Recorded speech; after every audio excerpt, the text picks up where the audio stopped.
Bonjour tout le monde. Aujourd'hui nous allons parler du sujet le plus populaire et le plus connu d'Héraclès, le mythe des 12 travaux de celui-ci. Et nous allons comprendre pourquoi a-t-il dû faire ces 12 travaux.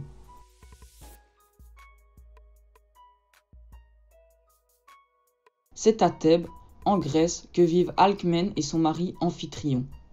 Un jour, Zeus, le roi des dieux, prend la forme d'Amphitryon pour séduire Alcmène. De cette union va naître un petit garçon, Héraclès. Il est doté d'une force incroyable.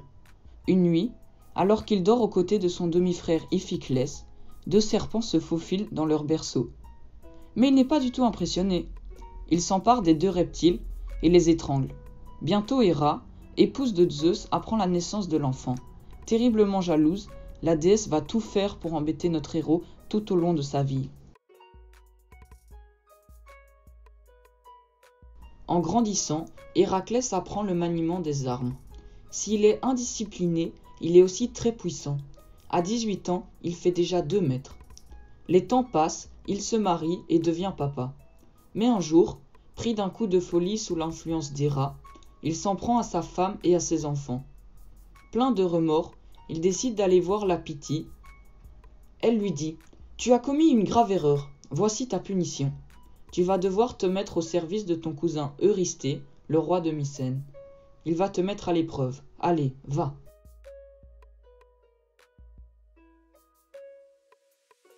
Eurysthée ordonna à son cousin de réaliser 12 épreuves. Ce sont les 12 travaux d'Héraclès. Némée était une région ravagée par un lion monstrueux, doté d'une peau invulnérable aux armes de bois, de pierre ou de métal.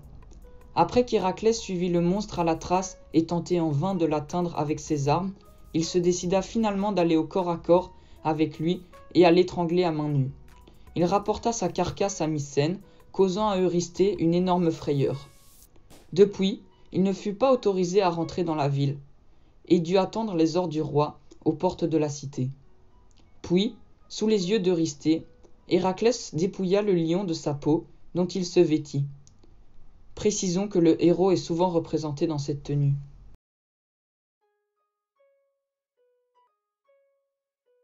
C'est un monstre à 9 têtes. À chaque fois qu'on en coupe une, elle repousse en double. Un vrai problème pour Héraclès. Recouvert de sa peau de lion pour éviter les morsures, il se rend à côté de la ville d'Argos, où vit la créature près d'un marais. Notre héros tente de découper les têtes de l'hydre, mais celle-ci croissent à une vitesse terrifiante. Alors, il appelle son neveu à l'aide et lui dit « Tu vois ces branchages, allume-les et dès que j'ai coupé une tête, brûle la cicatrice, comme cela elle ne repoussera pas. » Avec cette ruse, les deux hommes viennent à bout de cette bête.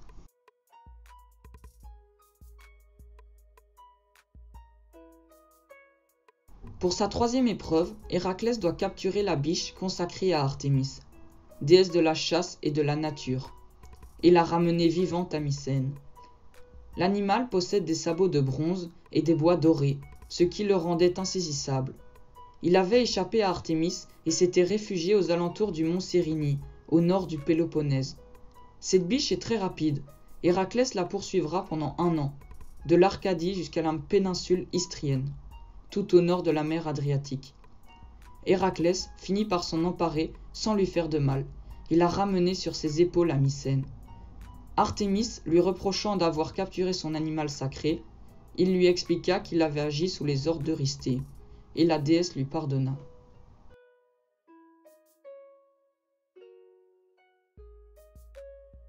Cette espèce d'immense cochon sauvage habite les forêts du mont Érymanthe, situé au nord-ouest de l'Arcadie. Héraclès doit rapporter l'animal vivant à son cousin. Après un long voyage, le voilà enfin arrivé dans la région où vit le sanglier. Il va falloir être malin, car je ne dois pas le tuer, se dit-il. Alors, il a l'idée de creuser un trou dans la neige et de pousser l'animal dans le piège. Cette astuce permet à notre héros de l'attraper, l'enchaîner et le rapporter sur son dos à Mycène, chez son cousin.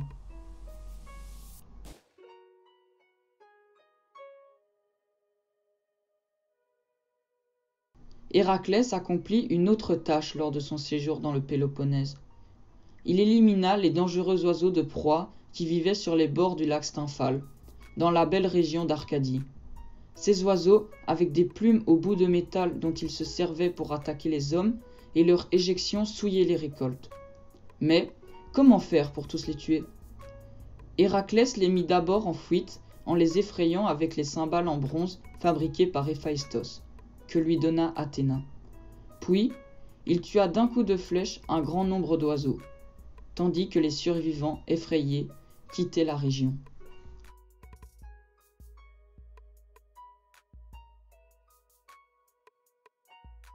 Le roi des Lys est l'homme le plus riche de la terre. Ses étables habitent des centaines de taureaux et de vaches, mais elles n'ont jamais été nettoyées depuis des années. L'odeur est épouvantable. Héraclès doit tout remettre au propre en une journée seulement. Une épreuve que tous disent impossible. Et pourtant, Iolasse vient en aide à son oncle. Nous allons faire un trou dans le mur et détourner le cours des 2 ruisseaux qui passent à côté de la ferme. En un rien de temps, tout sera propre sans avoir à balayer, dit-il. Encore une fois, Héraclès réussit son épreuve.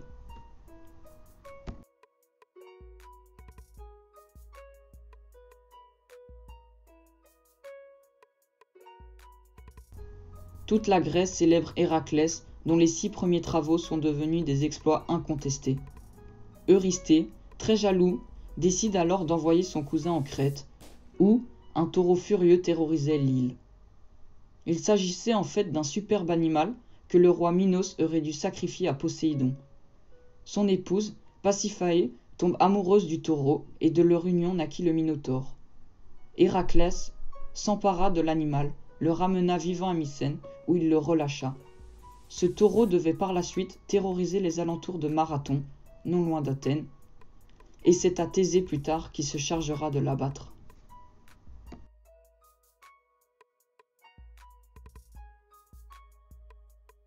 Dans la lointaine Thrace, Héraclès eut à s'emparer des juments du roi de Diomède, lequel avait l'habitude de les nourrir de chair humaine. Traversant la Thessalie pour se rendre en Thrace, Héraclès rend visite à son ami Admète, roi de fer. Il y découvrit bientôt que l'épouse du roi, Alceste, s'était proposée pour mourir à la place de son mari. Héraclès intervint immédiatement et arracha Alceste des mains de Thanatos, le dieu de la mort. Arrivé en Thrace, Héraclès captura les cavales de Diomède et les amena à bord de son navire. Il se fit alors attaquer par Diomède et ses hommes. Mais il les vainquit. Diomède fut alors donné en pâture à ses propres juments. Héraclès réussit ensuite à les ramener en Mycène, où il les remit en liberté. Par la suite, elles furent dévorées par des animaux sauvages non loin du mont Olympe.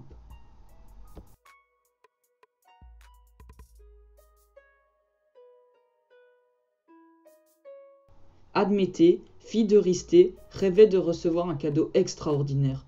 Son père alors eut l'idée d'envoyer Héraclès auprès d'Hippolytée, la reine des Amazones, et de lui prendre sa ceinture. Les Amazones vivaient quelque part au nord des côtes d'Asie mineure. Accompagné de Thésée et de Télamon ainsi que d'autres compagnons, Héraclès prit donc la direction du nord-est, et chemin faisant, connut de multiples aventures. C'est ainsi qu'il assiégea la principale ville de l'île de Paros, après que le roi du lieu, fils de Minos de Crète, tua 2 de ses compagnons.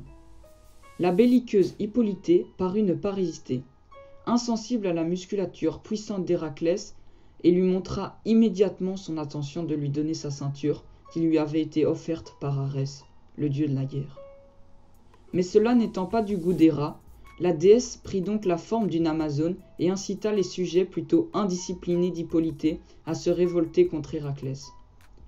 Quand elles l'attaquèrent, celui-ci pensa malencontreusement qu'Hippolytée l'avait trahi. Il la tua, lui prit sa ceinture et ses armes, puis il tua également les meneuses de la révolte. Le voyage de retour fut également l'occasion d'aventures spectaculaires.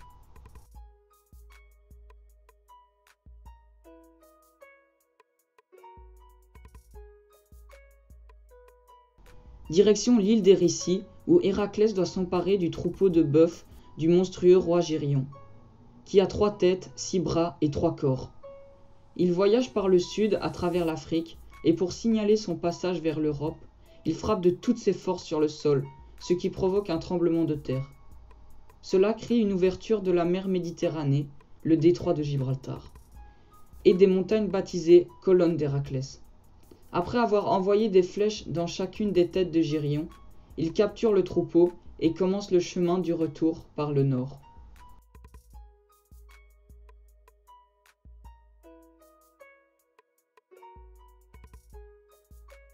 C'est dans un jardin que pousse le pommier aux fruits d'or gardé par les Hespérides, filles du titan Atlas.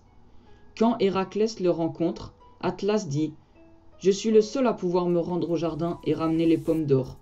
Il faut que tu portes le ciel à ma place. » Héraclès accepte, mais Atlas, lui qui a récupéré les pommes d'or, serait très heureux de le laisser porter le ciel. Le héros comprend alors qu'il va devoir ruser. « Je garderai le ciel, mais peux-tu me remplacer le temps que je protège mes épaules pour ne pas me blesser ?» Atlas accepte.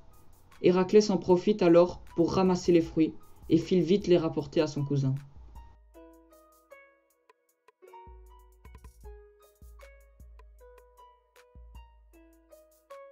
Voici la dernière épreuve d'Héraclès, se rendre dans les enfers pour attraper son gardien Cerbère.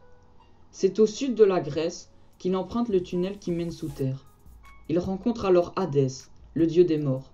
Il lui dit « Je suis venu pour enlever Cerbère. » Celui-ci répond « Pourquoi pas, mais à condition que tu n'utilises aucune arme. » Le marché est conclu, Héraclès suit les traces de la bête et la trouve, et réussit à l'immobiliser. Il la ramène à Mycène, mais Eurysthée, terrifié, ordonna à son cousin de renvoyer le molosse aux enfers et de quitter la ville pour toujours. Notre héros a terminé ses 12 longues et pénibles épreuves. Il va maintenant pouvoir se reposer. Il se remarie, fonde une nouvelle famille et a de nombreux enfants. Mais il n'est toujours pas sage. Sa femme, Déjanire, lui fait revêtir un manteau enduit d'une potion censée le rendre fidèle. Mais elle l'empoisonne involontairement et le tue. En un coup, Zeus arrive avec son char et l'enlève pour rejoindre l'Olympe, le domaine des dieux. Héraclès accède à l'immortalité et épouse Hébé, la déesse de la jeunesse. Il est désormais fidèle et son histoire devient connue dans le monde entier. Alors voilà, c'est tout pour aujourd'hui. Merci à tous de l'avoir visionné et j'espère qu'elle vous aura plu. Sur ce, merci à tous de suivre la chaîne et on se revoit bientôt pour la suite.